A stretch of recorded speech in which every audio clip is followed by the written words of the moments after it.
Hello ladies and gentlemen, and welcome to the episode written by our hungover producer-director-writer. As such, we apologise in advance for peculiarities in the narrative. In the last episode of Your Dog's Been Spayed, we saw the unveiling of the truth about the mole people of Wellington. They are no relation to the 40,000 or so such creatures living beneath London. Instead, they come from a planet far, far away and may have to return there for fear of the new Minister for the Environment, Gareth Morgan. Our heroes must travel back in time in order to secure a nuclear reactor to power the mole people's teapot-shaped spaceship. This shall come from the USS Halibut, the very first nuclear-powered submarine to visit New Zealand. As such, they are putting a lot of work into finding appropriate costumes, and Mephistopheles is very busy looking at the manual in order to sail the USS Halibut. But we shall divert your attention right now for a brief moment with the latest news on the exploits of our Minister for the Environment. Beep, beep, beep. Good morning, ladies and gentlemen, and welcome to the 8 a.m. in the morning news. The top story for today is the unveiling of the prototype exosuit to be worn by the New Zealand SAS in their operations against the mole people of Wellington. The Minister for the Environment, Gareth Morgan, unveiled the suit at a press conference this morning, and we're pleased to say that the Minister is on the show. Good morning, Minister. Good morning, Roger. I must say what a great pleasure it is to speak to you today. Thank you very much, Minister. Now, Minister, please tell us about the exosuit, which was unveiled this morning. Certainly, Roger. The exosuit is both a form of armour for our boys in the field and a really great arsenal of weapons for their use against the mole people. And how is the suit worn, Minister? It functions like a suit of armour, really.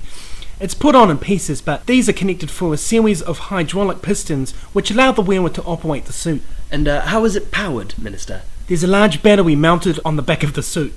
Oh, and how functional is it currently? Well, we have yet to field test it, so we don't really know yet how effective it will be. And how much has the development cost so far?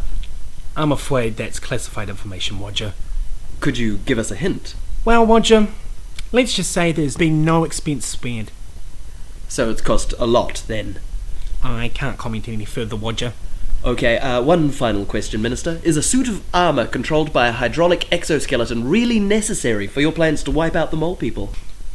Well, Roger, I think the question of whether the latest cool piece of technology is really necessary is more of a question for philosophers than government ministers. But there are some very impressive weapons attached to the exosuits, so we can safely say that they will be useful.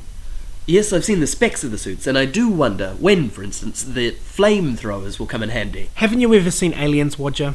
What would happen if they find themselves near a nuclear reactor and so can't use their carbines or mounted grenade launchers? Okay, I'm glad to see you're taking lessons from popular culture. And the powerful exoskeleton? It would be very useful for punching through walls or when you find yourself dangling from the edge of a cliff and have to pull yourself up. Well, I think in that last example, the large exosuit may be more of a hindrance than a help, but I take your point, Minister. Thank you very much for coming on the show. You're very welcome, Roger. And at the flat, as previously mentioned, our heroes are preparing for their intrepid journey through time and space. Wicka, have we got the 4 United States sailor costumes? We have those here. Clucky and Morning got them from the costume shop. Well, actually, Wicka, I have the sailor costumes here, but the ones at the costume shop were too expensive, I'm afraid. But we had to go down market a bit. So these are the sailor costumes. Are you sure these are authentic? Seriously, Derek? What do you think? No, they're not authentic. Well, they're authentic handmade sex shop sailor costumes, but they're not really appropriate disguises for sneaking on American submarines. What a brilliant visual joke! Yeah, a pity this is a purely audio medium. We're really very sorry. Yes, I'm sure you are. So, is everyone aware of what needs to happen?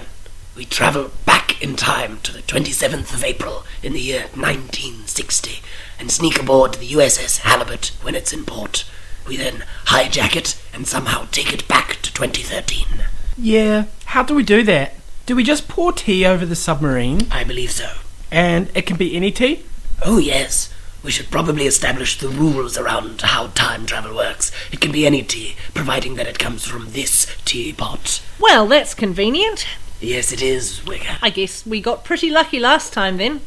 Okay, so we're all travelling back in time. Yes. All 6 of us. Me, Derek, Clucky, Morning, you and Conrad? Yes. Which is why we only have 4 sailor costumes? Ah, yes. Come on, drink up. I've made the tea. Derek, grab hold of the bags, and so should you, Clucky. Okay. And everyone drink on my mark. And now, Hey, Clive, you're not drinking your have fun, Derek. tea? Wow, that was fast. Bloody Clive! Where's Conrad? He must have been in on it as well, Wicka. Bastard! They didn't come with us. Well, at least we have the costumes and supplies. Hey, Wicka, is this really 1960? The people are dressed pretty conservatively for the 60s. I can't see a single tie-dye t-shirt. Where are we? I think this is Dixon Street. So that's Cuba Mall, but it's a street. Yes, Derek, and there's no Bats Theatre there either. But yes, it's still the big coup. Oh, there are lots of cops hanging around too. And a whole lot of protesters coming this way, down Cuba Street. So it is the 60s then. I don't think so, Derek. Freezing seamen! What? No, Clucky, that says freezing workers and seamen solidarity. Oh, frack! Clucky, could you grab that newspaper from the rubbish bin, please? Sure thing, Wicka. What is the date? 2nd of May, 1951. What's up? So we're not in 1960 then? What are you thinking, Wicka? Waterfront lockout? It sure looks like it. Look, who? Well, need to work on your knowledge of New Zealand history, Clucky. The waterfront dispute was a nationwide industrial action lasting half a year. Never heard of it. Wicka, there's a cop hassling those guys with the hats and the placards. Oh! Clucky, you do make me despair sometimes. It was a defining moment in New Zealand's history. The national government even passed emergency laws, saying you couldn't even help the family of striking workers. It was illegal to give a starving family food. Illegal to even help up a striking worker who's just been knocked over by the cops. Well, yes, I suppose it would be illegal to help up a striking worker who's just been knocked over by the cops. Like what Derek's doing right now? Yes, exactly like what Derek's doing right now. Derek! So I said, that's no horse, that's my wife. Oh, you're brilliant, you are. Hey, have these lazy wolfies been given their notice to disperse yet? Yeah, I think Ted just gave them their marching orders. Brilliant. Does this mean we can rough them up soon? I think it does. I haven't used my baton in weeks. The trick is to keep practicing. My baton arm's always in mighty fine shape. Come on, time to teach them there are worse things in life than loading lampblack. Wait, check out the funny-looking people to your right. Jeepers, what are they wearing? Where are their hats? Some people, eh? Hey, Ted just knocked one of those wharfies over.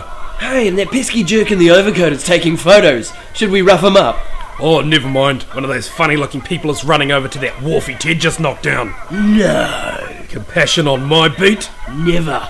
Well, this looks like an opportunity to put my practice to practice. I'm loving these new emergency regulations. Regulations or not, I never mind beating up funny-looking guys. Come on, let's let him have it. What will become of our heroes thrust into the midst of 1951 New Zealand? Will they ever make it to 1960 and hijack the USS Halibut? Listen to next week's episode and you may find an answer to one of these questions. As you will no doubt be aware by now, my name is Alex Grieg and I have been your narrator. Cordelia Ann Black played Wicka and Michael Paul was Derek. Hans Landon Lane was Clive, a cop, and Roger the interviewer. Francis Homer played Conrad and also voiced the other cop. James Barber was the voice of Clucky, Morning, and the author of this intriguing episode. I wish you all a lovely time of day, and tune in next week